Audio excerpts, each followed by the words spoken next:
Hey, all you Bat friends out there, it's Chris. Just a quick interruption before the show begins. Just wanted to remind you that Joe and I did a commentary track for Mask of the Phantasm. That's another hour-long episode of this show you can get either by going to Patreon at patreon.com/FortressComicNews, where for $2, you can not only get that commentary track and any future commentary tracks we get, but you can also get this show 3 days early. That's before anybody else. And if you don't want to do that and you'd rather just go get the commentary track on its own, you can go to batfriends.bandcamp.com, where you can get that track for $2 or pay more if you want, because you love us and we give you free funny. If that's the case, I appreciate you even more. So thanks for your time. Go check that out and let's begin the show.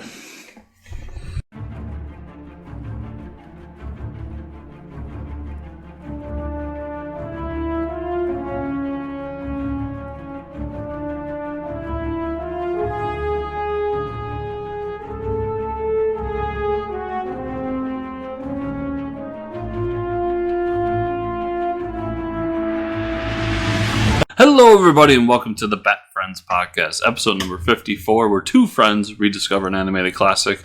I am one of your hosts, Chris, alongside the world champion, Joe. What's up, Joe? Dicks out for Harambe. This episode is titled Zatanna.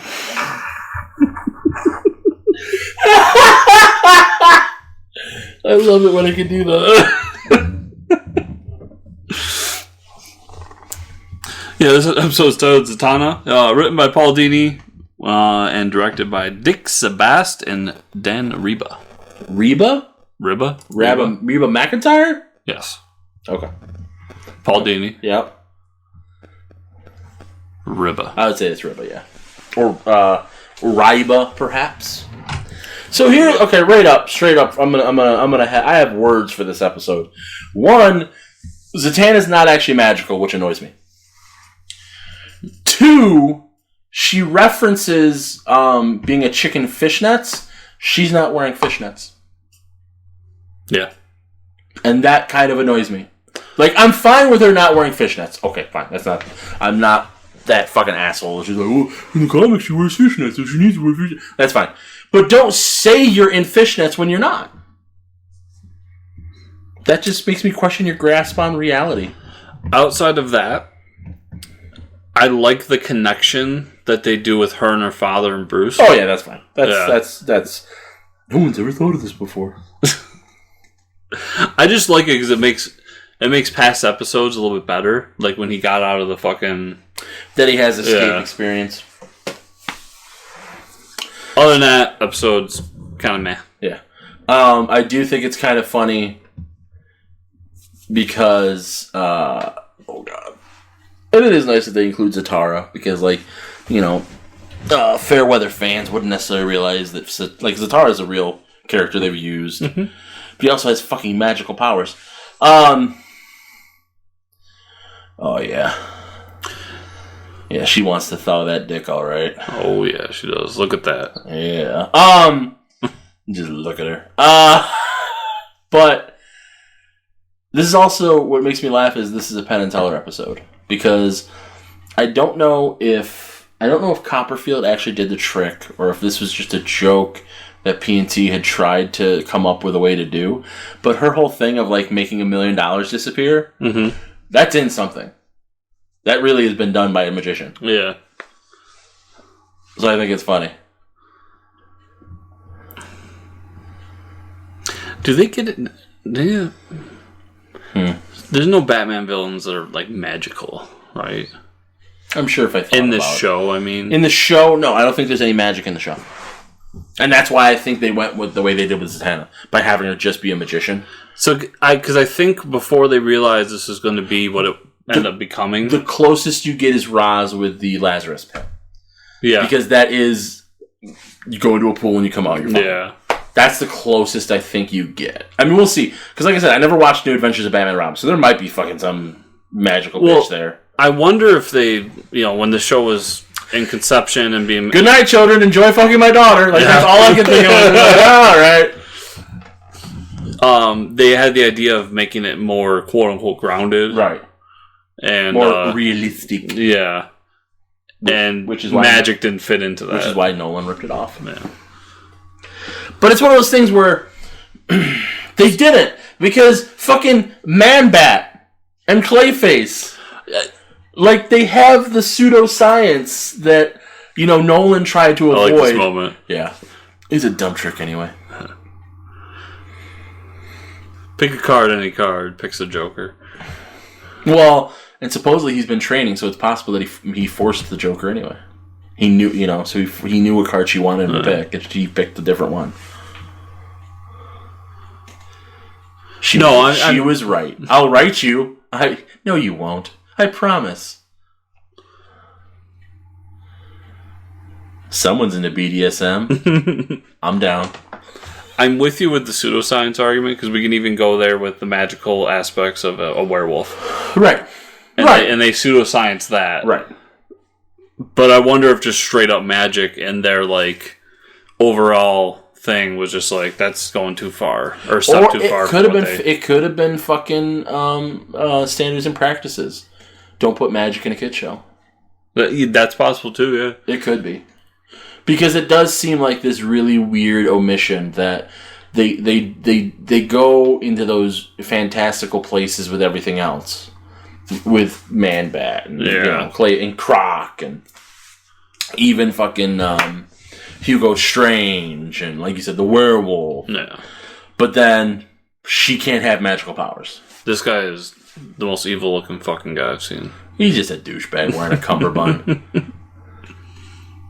Because that's where all of a sudden, because I do not remember watching this episode as a kid.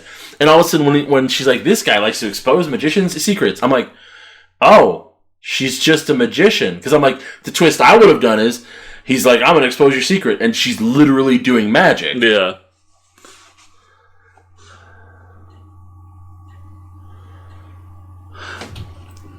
I do like, though, that even though she's not doing magic, quote unquote, they still kind of use the backwards talk.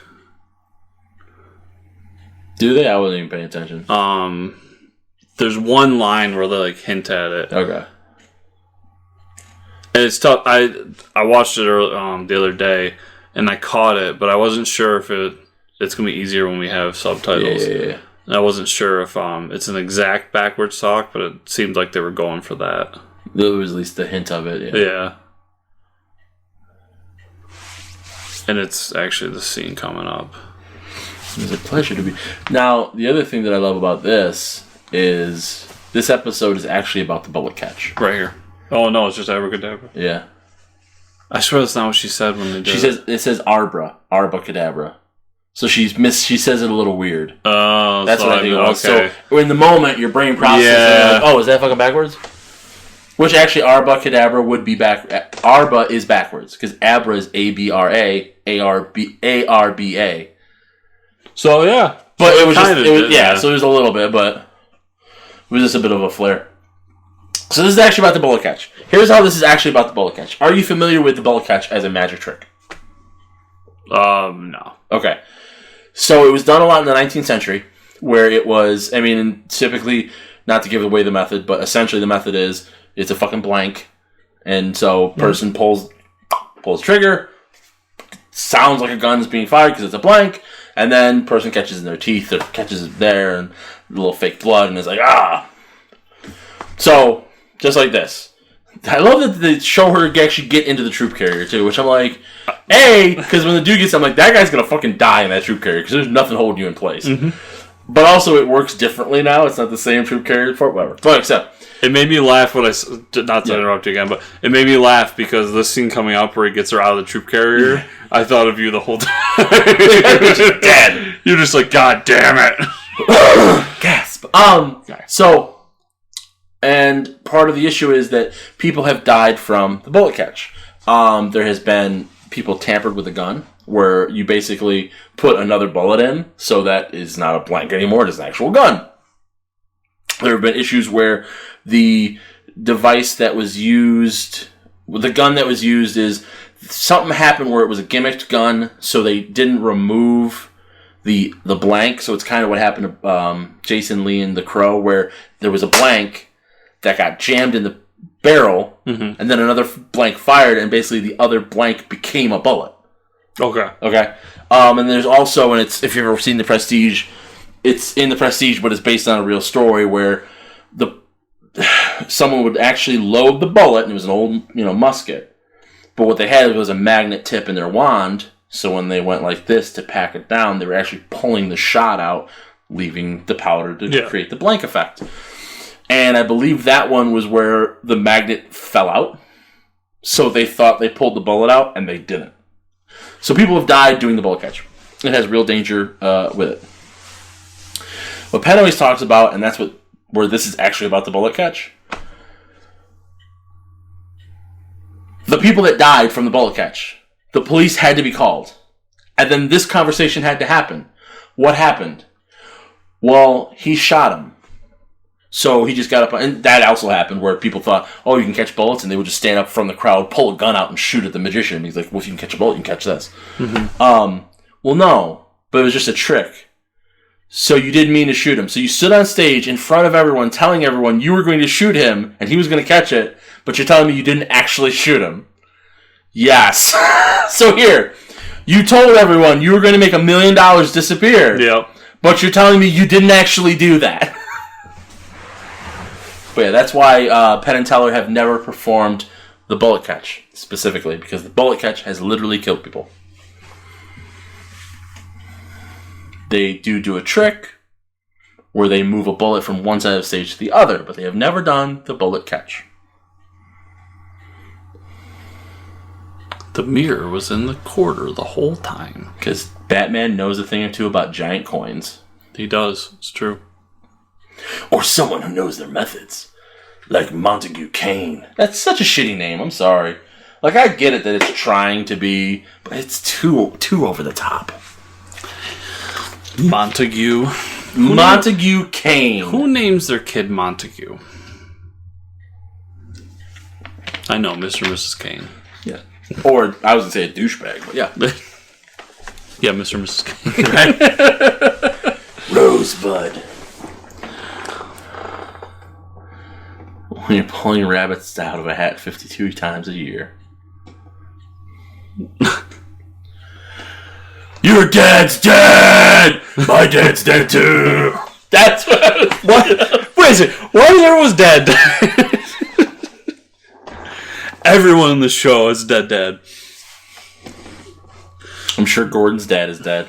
We don't know about Bullock's dad. What if Bullock's the only one with a parent whose father is alive? And that's why he's such a dick? Yeah!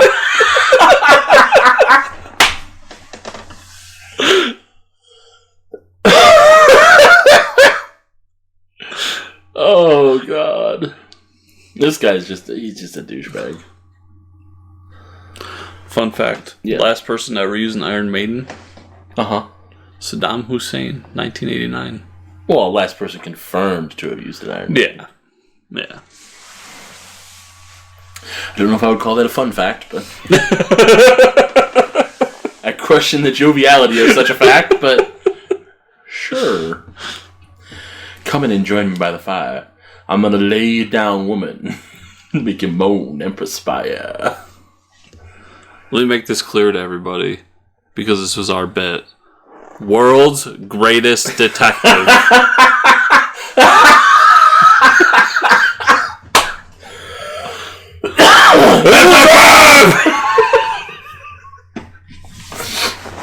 Oh, God damn.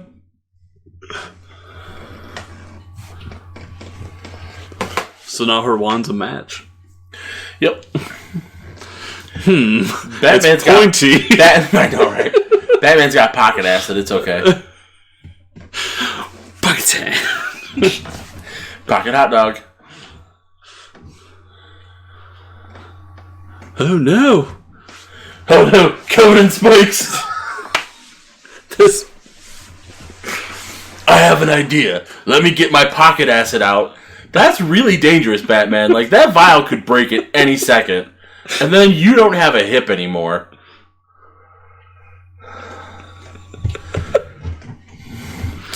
So when I watched this last night, because I never watched this episode, my first thought was, well, why don't you jam the other one under the other side? So then you have more time. I mean, I'm sure the Batarang would have worked here. No.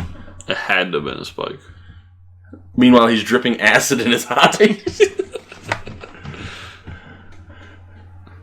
Oh!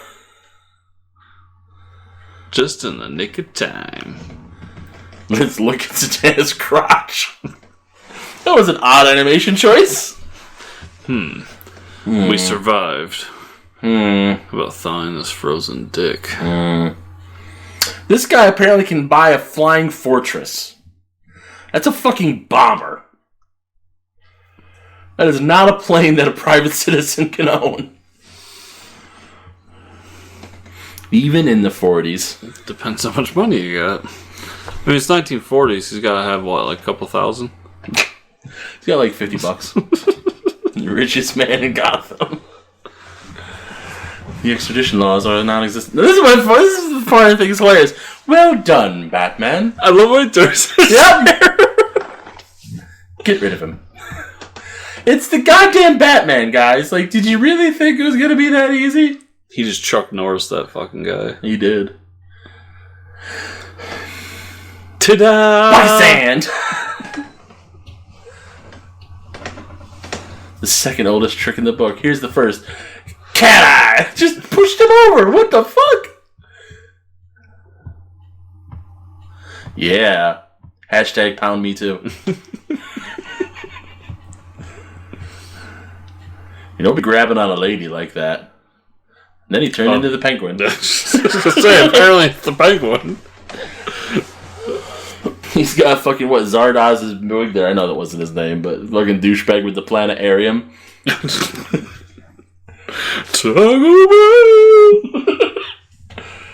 Oh. You bitch! She's running around in heels. That's not easy. Well, it's the thing that happened during the press tour for Justice League when they were all asking about the stunts. Yeah. And they said, and one of them asked Ben Affleck, like, how was Gal Gadot with the stunts? And he just looked over at Gal and goes, so how is it doing all the same shit that I had to do except in high heels? Gal Gadot. What did I say? Gadot. Oh, whatever. Take my hand. I'm the Batman. I'm not scared. Trust me, Zatanna. Zatanna. Quick, in my glove. I always have, lockpicks. Pocket acid, but not glove acid, just glove picks. I was going to say, what happened to the pocket acid? No, I use it all. It's good for one use, in case of emergency, break glass. Oh no, I'm gonna trip! And I love how they just watch it happen. Like, oh, okay. And he's holding a knife. I'm just saying. This is the second worst villain ever. Jazzman still gets credit for being named Jazzman. Fucking Jazzman. I'm the Jazzman! Skibidi-doo-dah-boo-ba-doo day! Hey, you finally figured it out. Hold on to me. I have no idea what I'm doing. Now he's Ghost Rider. He's Spawn, bitch. You're coming with me. Dead or alive, you're coming with me. Alright, enjoy your death.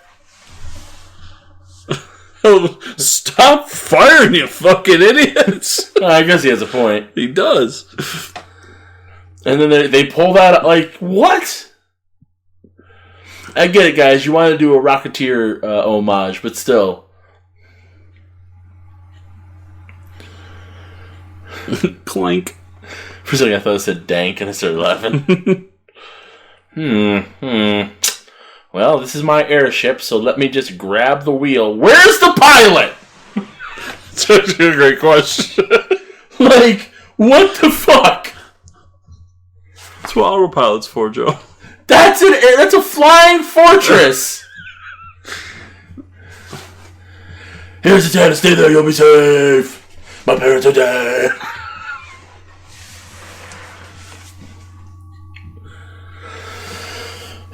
Yeah, that's not... No, I don't... That's not gonna work. Okay. Don't worry. He's Batman. Like, that's just it. Like, there's still so many villains they haven't used and they're underused. But that's where it's... at this stage of the game, I start to get a little annoyed that we're having Batman fight a plane. Like, I mean, I get it. If he's fighting a plane after 5 years... Like, let's say they had gone for a solid 5-year run. They'd used Bane. They'd used goddamn Condiment King. They'd used everybody. And then we get to him fighting a plane. Sure. It's like, we're volume 3, motherfucker. Like,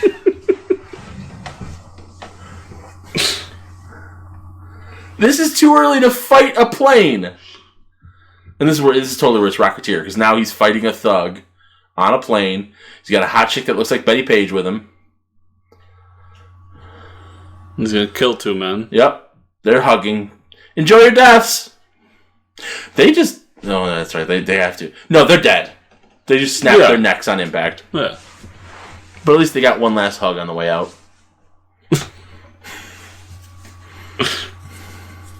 Peekaboo! Punch him! Punch him in the nose! There you go. That was very Looney Tunes right there. Yep. And then he gets loaded into the troop carrier, where he also dies. Still wearing a cummerbund. Why did they design that? I don't understand it. So you never wrote. I was too busy jerking off. I meant to really. It's hard when the stick is so frozen. This is where it was. My parents are dead! Also, phrasing, Batman. She said, I have a question for you, and you said, shoot. Phrasing. Oh, that's what that feels like. That was exactly how I felt. I don't know if she still thinks his name's John. What a dumbass.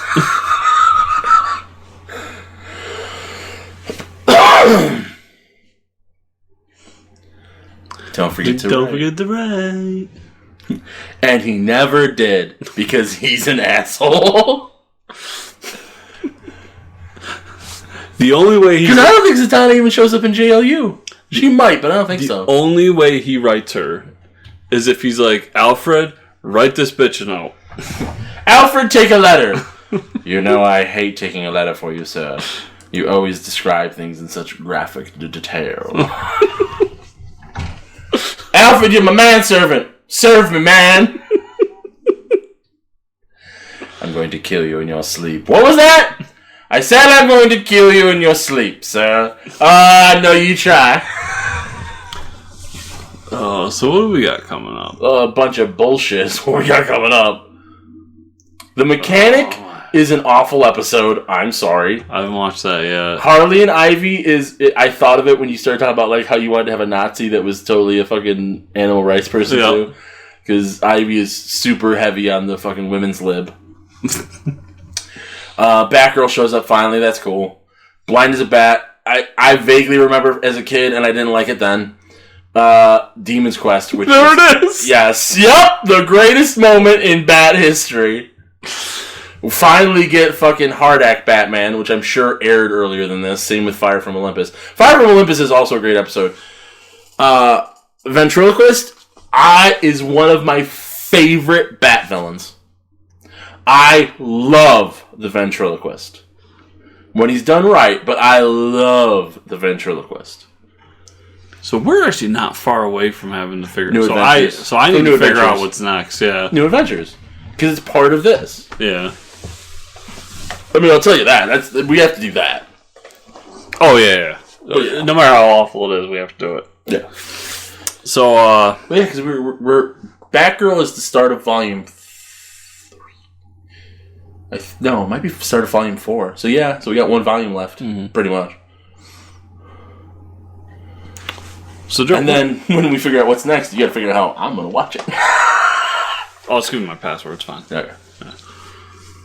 So, Joe, where can people find you on the internet? JoePanc.com, JoePanc.com. Joe Meets World on all your finer podcast apps. Joe Meets World POD at gmail.com if you want to write me and tell me how much you love me. Patreon.com/JoePanc if you want stickers, old podcasts, old comics, and my other podcast, Joe Meets World, up to 3 days early, uncut, unedited, raw dogging it. EnjoyYourFrozenDick.com for all your official, the only place to get your official merchandise for the world's greatest detective. Joe Panc. Yep. I figured out where this fucking show takes place. Nobody else has ever done that. I'd laugh if no one else really did that. I think that's it. Twitter, Cthulhu Holmes. Instagram if you want to look at fucking... I post pictures of comics and shit. Joe Panc 36. Yeah. Give me a hug if you see me in public and slip me $5. You can find me at Fortress Chris on Twitter or my brand new website. It's not very brand new by this point. ChrisRunt.com, which is ChrisRundt.com. Where you can follow my many adventures through life. And if you are listening to us, make sure the 5-star reviews. All the 5-star reviews mean all the world to Joe. It's how he sleeps at night and thaws his frozen dick. It's true. Thanks everybody for listening. See you next week. Thaw my frozen dick.